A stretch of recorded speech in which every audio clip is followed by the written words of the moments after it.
Sveiki, mėlyjeji, ir vėl aš čia, ir vėl aš su jumis. Gerai, kad esu iš tikrųjų sukūrusi savo grupę, nes jeigu tikriausiai būčiau kažkur tai Facebook'o sienoj, tikriausiai mane išmestumėt iš draugų, nes per daug manęs yra. Bet iš kitos pusės tikiuosi, kad kiekvienas jūsų postas, kiekvienas mano postas ar mano grupės postas yra jums naudingas, nes tokia yra mano intencija.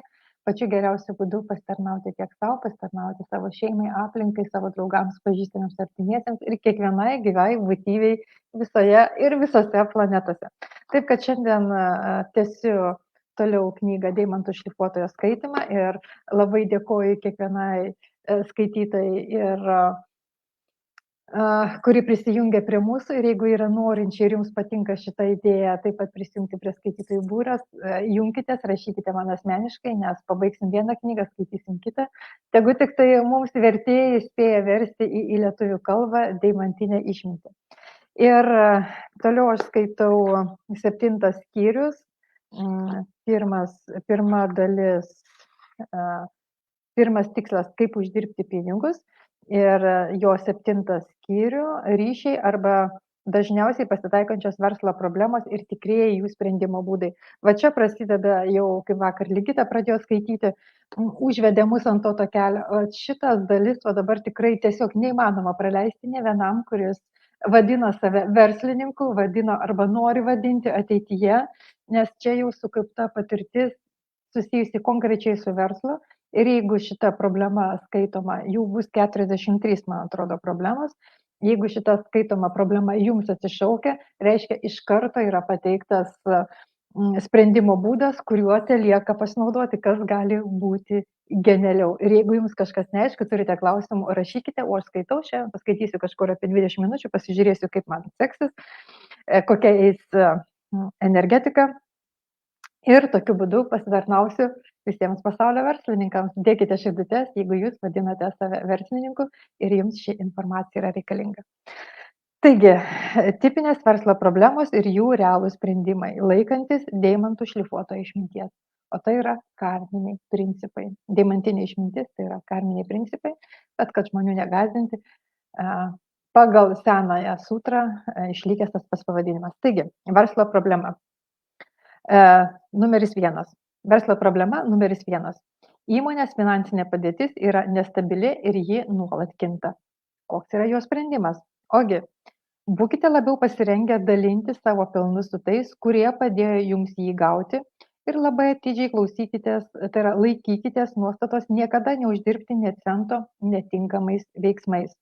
Atminkite, kad ne nuo to, kiek dalinatės su aplinkiniais priklauso įspaudos stiprumas. Veikiau nuo jūsų noro dalintis viskuo, ką sukūrėte, net jei ir tai nėra labai daug. Šaunus patarimas. Antra verslo problema. Numeris 2. Kapitalo investicijos, pavyzdžiui, gamybos įranga, kompiuteriai ar transporto priemonės paprastai yra nepatikimos arba labai greitai pasensta, arba greitai sulūžta. Ta prasme, mes nebegalim jais naudotis. Sprendimas. Liaukitės pavydėti kitiems verslininkams ar jų verslams. Susitelkite į savo įmonės kūrybingumą, inovatyvumą, gerą darbo aplinką. Nebūkite nelaimingi, kad kitiems sekasi. Atvirkščiai, kuo daugiau mes džiaugsimės, kad sekasi kitiems, tuo daugiau seksis mums patiems. Verslo problema numeris 3. Jūsų padėtis įmonėje nestabili, atrodo, kad prarandate autoritetą. Sprendimas. Niekada nežiūrėkite į aplinkinius iš aukšto, arogantiškai. Nusileiskite iki jų lygio, būkite su jais, išklausykite tuos, kurie jums dirba. Taip, tai kad nebūkite bosas, kuris vadovauja, būkite tas tikrasis lyderis, kuris įkvepia ir norisi juo sekti. Verslo problema numeris 4. Pinigai, dėl kurių taip sunkiai dirbate ir viskas, ką jūs už juos įsigijote, neteikia jums džiaugsmo. Atrodo, kad vis negana ir negana. Sprendimas. Niekada nepavydėkite kitiems jų pastangų rezultatų. Nelyginkite savęs su kitais, tiesiog mėgaukitės tuo, ką turite. Būkite savimi ir vertinkite savo pasiekimus. Iš vienos pusės paprasta, bet ne taip paprasta padaryti, bet kaip aš visada sakau, genialumas slypi paprastume. Verslo problema 5. Kad ir koks didelis ar įdomus būtų jūsų verslas, visada jaučiate, kad kažko tai trūksta. Jaučiate nepasitenkinimą. Sprendimas. Toks pat kaip ir ankstesnėme pavyzdyje, tai reiškia, kad nustoti pavydėti kitiems, jų pastangų ir nelyginti savęs su kitais, o tiesiog mėgautis tuo, ką turite, būkite patys savimi ir vertinkite savo pasiekimus. Tai yra, nelyginkite savęs su kitais, o lyginkite save, koks buvote vakar, užvakar, prieš mėnesį, prieš metus, tikrai turėsite ko pasidžiaugti.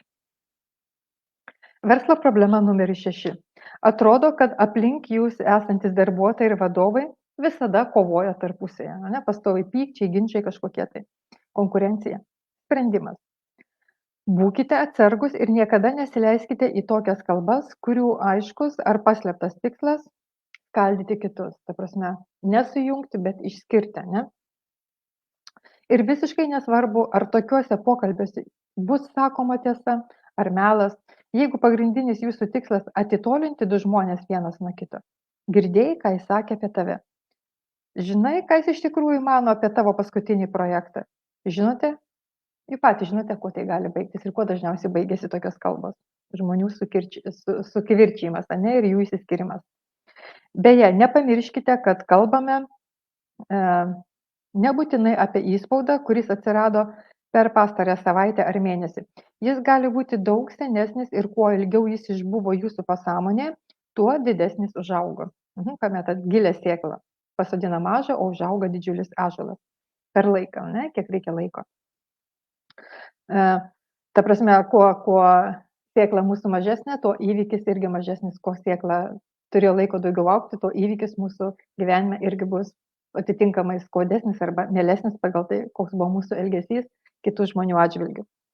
Esmė ta, kad galbūt jau seniai atsisakėte savo neapgalvotų poelgių, tačiau jų įspaudas vis dar kelia kažkokių problemų. Ta prasme, einate sąmoningumo keliu, keičiate save, kažkada vis dar iš telefonas skambina tuo atveju. Tai būtent tas įspaudas, kuris buvo praeityje padarytas, iki šiol kelia jums problemų. Nieko baisaus, toliau taisykite problemą. Turite atkakliai vengti tokio elgesio net ir smulkmenuose. Kad apkalbėti kitus, ne, nustokite iš vis apkalbinėti kitus žmonės. Net ir kad jeigu liečia smulkmenas. Būtent jūs paveiktas šios konkrečios problemos turite būti itin atsargus ir neleisti savo skleisti apkalbų.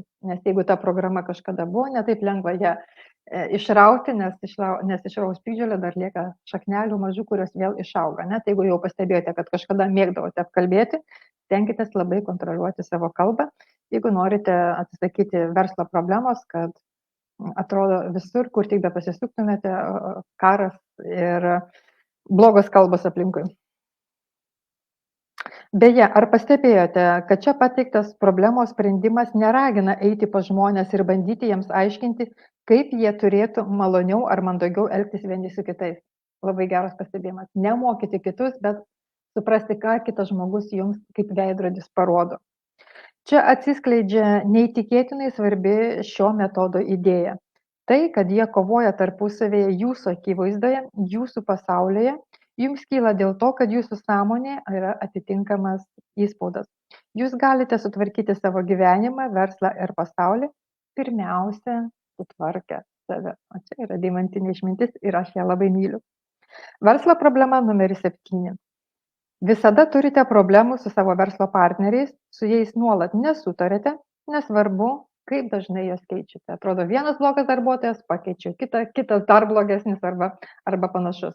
Ką šita situacija rodo mums? Koks yra sprendimo būdas? Lygiai toks pat kaip ir ankstesnėje situacijoje.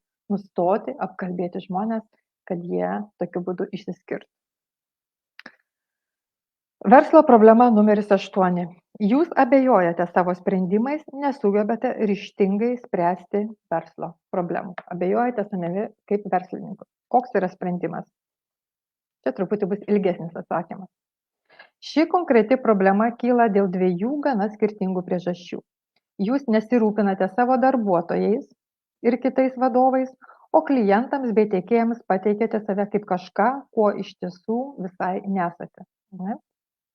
Šiuolaikiniame verslo pasaulyje, panašiame į tamsų labirintą, labai sunku to išvengti.